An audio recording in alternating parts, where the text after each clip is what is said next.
నేను గతంలో ఎన్నికలప్పుడు వచ్చిన ఈ జూబ్లీస్ అంటే అద్దాల మెడలు హంగు ఆరుబాటలు ఉన్నాయనుకోండి. నేను పోయినసారి దీపరెడ్డి గారు పోటీ చేసినప్పుడు వచ్చి చూస్తే మొత్తం మురికి ఉప్పులు పాత పడ్డ ఇల్లు తప్ప ఏం లేవు. అంత పట్టి రోడ్డు పైన పడాలి ఏం లేవు.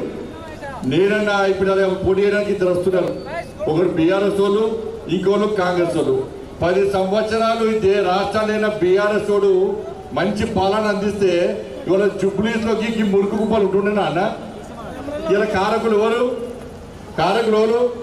బీఆర్ఎస్ వాళ్ళు. ఇక మేము 2 సంవత్సరాలు 100 రోజులనే జూబ్లీస్ అద్దలక పెరిపిస్తామన్నారు కాంగ్రెస్ వాళ్ళు. ఎవరు ఇచ్చిరా అన్న? నేను అందుకే జూబ్లీస్ వాళ్ళు వేడుకుంటున్నా అన్న. పోయినసారి బీఆర్ఎస్ మీద కోపంతో కాంగ్రెస్ పార్టీకి వేసారు. ఏమిందే వాళ్ళు చిప్పచెత్తితే చిప్ప కూడా చూసుకున్నారు. ఇప్పుడు మళ్ళా మీరు కాంగ్రెస్ వాళ్ళ మీద కోపంతో బీఆర్ఎస్ వేసింది అనుకో, మీ కొంప కొల్లేదవుతుంది.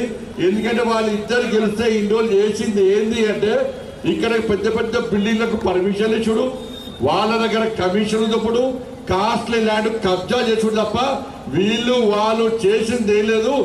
సైకిల్ మీద తిరిగే స్తోమత లేనోడు, సైకిల్ కూడా లేనోడు బీఆర్ఎస్ వాడు ఇవాళ కార్లు కొనుక్కొని మెడల కిలోల బంగారాలు వేసుకొని ఇలా రోడ్ల మీద తిరుగుతున్నాడు. మొన్నటిదాకా ముడత చెట్టుకొచ్చుకొని మూలకున్న కాంగ్రెస్ వాళ్ళు ఇలా కార్లు తిరిగి కబ్జాలు చేసి మనం దోసుకోవడానికి సిద్ధమయ్యారు. కాబట్టి మళ్ళీ కోరుతున్నాను, వాళ్ళిద్దరు కలిసి తెలంగాణ రాష్ట్రాన్ని వాళ్ళు ఏ విధంగా దోచుకున్నారో వీళ్ళు అదే విధంగా దోచుకోవడానికి సిద్ధమయ్యారు. మేము మా కిషన్ రెడ్డి గారి నాయకత్వంలో అభివృద్ధి పేరుతో మేము వస్తున్నాం. ఇలా వాళ్ళిద్దరు మతం పేరుతోని మిమ్మల్ని మోసం చేయడానికి వస్తున్న విషయాన్ని ఒక్కసారి జూబ్లీస్ నియోజకవర్గంలోని ఓటర్ మహాశయులందరూ గుర్తియాలి. ఇలా వాళ్ళందరూ బీఆర్ఎస్ పార్టీ 10 సంవత్సరాలు 3000 ఇస్తానని ఆడోళ్లకు, ఎక్కడైనా 3000కు ఆడోళ్లకు పెన్షన్ ఇచ్చిందా ఒక్కసారి చెప్పండి. ఇలా కమ్యూనిటీ బోనాలు కట్టిస్తున్నారు, అవి లేవు. ఉద్యోగాలు ఇస్తున్నారు, అవి లేవు. మొత్తం రోడ్లు వేస్తున్నారు, అవి ఇలా బీఆర్ఎస్ పార్టీలు. ఇలా కాంగ్రెస్ పార్టీ వాళ్ళు 2500 రూపాయలు పెన్షన్ ఇస్తున్నారు, తులం బంగారం ఇస్తున్నారు, స్కూటీలు కొనిస్తున్నారు. వాళ్ళు అవియలే. ఇవాళ ఈ 2 పార్టీలు మోసం చేస్తాయి. కాబట్టి ఇవాళ నరేంద్ర మోడీ గారి ప్రభుత్వం మీరు ఇక్కడ కిషన్ రెడ్డి గారికి గెలిపించిన తర్వాత ఈ భాగ్యనగరానికి 1000 కోట్ల రూపాయల నిధులు తీసుకొస్తున్న విషయాన్ని ఇలా భాగ్యనగర్ సమాజం జూబ్లీస్ నియోజకవర్గం ప్రజలు ఆలోచించాలి. ఇవాళ మళ్ళీ గెలిపించండి.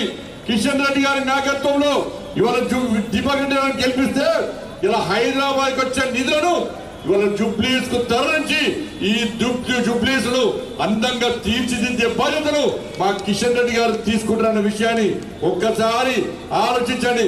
ఎందుకంటే నిన్న మీరు చూసారు, వీళ్ళు ఏం చెప్తే వాళ్ళు చేస్తారు. బీఆర్ఎస్ వాళ్ళు ఏం చెప్తే కాంగ్రెస్ వాళ్ళు చేస్తారు. అరే మంచిర్యాలలో మా కార్యకర్తను వేధిస్తే, కాంగ్రెస్ వాళ్ళు వేధిస్తే మా మధుకర్ అనే కార్యకర్త ఆత్మహత్య చేసుకున్నాడు. మేము రామచంద్రరావు డిమాండ్ చేస్తాం, వెంటనే వాళ్ళు అరెస్ట్ చేయడంటే ఈ కాంగ్రెస్ పార్టీ ప్రభుత్వం పట్టించుకోలే గుండాలు అరెస్ట్ చేయడానికి. అరే నిన్న ఖమ్మం జిల్లాలో మా భారతీయ జనతా పార్టీ కార్యకర్త మీద దాడులు చేస్తే ఇవాళ అరెస్ట్ చేయమంటే అరెస్ట్ చేయలే.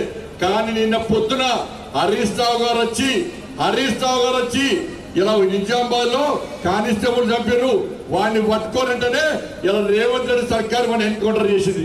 హరీష్ రావు చెప్తే ఎన్కౌంటర్ చేస్తారు, కానీ మా కార్యకర్తల మీద దాడులు చేస్తే అరెస్టులు చేయమంటే కాంగ్రెస్ పార్టీ. వీళ్ళిద్దరు ఒకటే కాళేశ్వరం పేరు మీద డ్రామాలు నడుపుతున్నారు. ఇలా రేవంత్ రెడ్డి అంటున్నాడు కాళేశ్వరం మీద సిబిఐ ఎంక్వైరీ అన్న. కాళేశ్వరం మీద సిబిఐ ఎంక్వైరీ అంటున్నారు కాంగ్రెస్ వాళ్ళు. మేడిగడ్డ అన్నారం సుందిల్ల పేరు చెప్తుంది తప్ప కాళేశ్వరం అనే పేరు తీయకుండా ఇలా బీఆర్ఎస్ పార్టీని కాపాడే ప్రయత్నం చేస్తున్నారు. కాళేశ్వరం నుంచి మేము మిమ్మల్ని కాపాడుతాం, మూసితో దోచుకుంటే మేమేం మాట్లాడడం, కాళేశ్వరం మీరేం మాట్లాడకండి, మూసి మీద మేమేం మాట్లాడమని చెప్పి లోపాయకారి ఒప్పందం కుదుర్చుకొని ఈ 2 పార్టీలు మోసం చేస్తున్నారు. నిజంగా కాంగ్రెస్ పార్టీకి బీఆర్ఎస్ పార్టీ మీద విచారణ చిత్తశుద్ధి ఉంటే డ్రగ్స్ కేసు ఏమైంది, ఫోన్ ట్యాపింగ్ కేసు ఏమైంది, కాళేశ్వరం కేసు ఏమైంది, ఈ ఫార్ములా కేసు ఏమైంది, వాళ్ళ విద్యుత్ కొనుగోలు కేసు ఏమైంది, వాళ్ళ ఫామ్ హౌస్ కేసు ఏమైంది, ఏ ఒక్క సంఘటన మీద బీఆర్ఎస్ చర్య తీసుకోవడానికి కాంగ్రెస్ పార్టీ సిద్ధం లేదు. అందుకే ఈ రెండు పార్టీలు ఎంఏ పార్టీని మెప్పు వద్దాలని ప్రయత్నం చేస్తున్నాయి. అరే ఎంఏ పార్టీ వాడికి గెలిచేవాడికి వీళ్ళిద్దరు జోకర్లు, వీళ్ళు మాకు సొమ్ము వేయడానికి సిద్ధం అని చెప్పి ఈ రెండు పార్టీల నుంచి ఎంఏ పార్టీ వాడు నవ్వుకున్నాడు. ఇక ఎంఏ పార్టీ వాడు దేశం అంతా పోటీ చేస్తాడట. బీజేపీని ఓడగొట్టడానికి దేశం మొత్తం తిరుగుతున్నాడు, కాళ్ళకు బల్పం పెట్టుకొని తిరుగుతున్నాడు బీజేపీ ఓడగొడతామని చెప్పని. బీహార్ కూడా పోటీ చేస్తున్నాడు. అరే మా జుబ్లీస్ లో తుర్కోల ఓట్లు ఎక్కువ నేను విరవిగా ఎంఏ పార్టీ ఇలా జుబ్లీస్ లో ఎందుకు పోటీ చేస్తున్నదో ఎంఏ పార్టీ స్పష్టం చేయాల్సిన అవసరం ఉంది. నీకు దమ్ములేదా, నీకు చేతనే తెలదా? అరే హైదరాబాద్ నీదనుకున్న ఎంఏ పార్టీని పోయినసారి జిహెచ్ఎం ఎన్నికల్లో భారతీయ జనతా పార్టీ కార్యకర్తలు నా హిందూ సమాజం ఓటు బ్యాంక్ మారి ఏ విధంగా తిమ్మ తిరిగే విధంగా సమాధానం చెప్పిందో ఈ జుబ్లీస్ లోని హిందూ సమాజం ఆలోచించాలి. ఇలా ఎంఏ పార్టీ ఇలా దోబుతుందన్న. ఇలా ఎంఏ పార్టీ ఏమంటుంది? అన్న వేడు అన్న కాంగ్రెస్ పార్టీ అట, తమ్ముడేమో బీఆర్ఎస్ పార్టీ అట. అన్న వేడు అన్న వైకి రేవంత్ రెడ్డి కలిసిడు. అన్న మా తమ్ముడిని కేసీఆర్ పిలిచిందట. 200 కోట్లు ఇస్తానన్న బీఆర్ఎస్ పార్టీ సపోర్ట్ చేస్తే మరి నువ్వేమి ఇస్తావన్నంటే నేను దోశ కవడిస్తా అని చెప్పి అన్న వైకి రేవంత్ రెడ్డి సంకల్పం వచ్చిండు. ఇలా తమ్ముడు కేసీఆర్ దగ్గరికి పోయాడు. కేసీఆర్ సార్ అంకుల్ ఇంక అంకుల్ అవుతాడు. అంకుల్ మా అన్నవయ్య రేవంత్ రెడ్డి కలిసిండు. 200 కోట్లు ఇస్తాడు. వారిచ్చింది నేను ఇస్తా అని చెప్పి ఈడ దోసో కరోడ్ ఆడ దోసో కరోడ్. ఈ ఎంఏ పార్టీని యూస్ కూడా చౌరస్తాలో ఇలా వేలం వేసి ఎంఏ పార్టీ పతంగిని ఎగిరేస్తున్నారు. ఎంఏ పార్టీ పతంగిని ఎగిరేస్తే దారం ఒక్కటే ఉంటది, కానీ ఎంఏ పార్టీ ఒక దారం రేవంత్ రెడ్డికి ఇచ్చాడు, ఇంకో దారం కేసీఆర్కి ఇచ్చాడు. గుజ్జేది గుర్తున్నారు. అలా బీఆర్ఎస్ పార్టీ బీజేపీ పే చేసింది. ఆ గతానికి పక్కా తెగొడతాం. ఈ జుబ్లీస్ లో బీఆర్ఎస్ పార్టీ కాంగ్రెస్ పార్టీ సంఘటనతో చూడడానికి ఇలా భారతీయ జనతా పార్టీ కార్యకర్తలు సిద్ధంగా ఉండాలని చెప్పి అందుకే హైడ్రా తీసుకొచ్చింది. ఇలా బీఆర్ఎస్ ఏం చేసాడు 10 సంవత్సరాల్లో అలా సల్కాం చెరువులో ఎంఏ పార్టీ వాడు కాలేలు కట్టుకుంటే ఇలా కబ్జాలు చేసి కాలేలు కట్టుకుంటే వ్యాపారం చేస్తే వాటితో పార్ట్నర్షిప్ పెంచుకొని బీఆర్ఎస్ పార్టీ పొట్టు పైసలు చంపారు. ఇవాళ కాంగ్రెస్ పార్టీలు కూడా ఇలా పెద్దమ్మ గుడిని మర్చిపోకుండా బీజేపీని గెలిపేది. పెద్దమ్మ గుడి నిర్మాణం ఎట్లా జరగదో మేము చూస్తాం.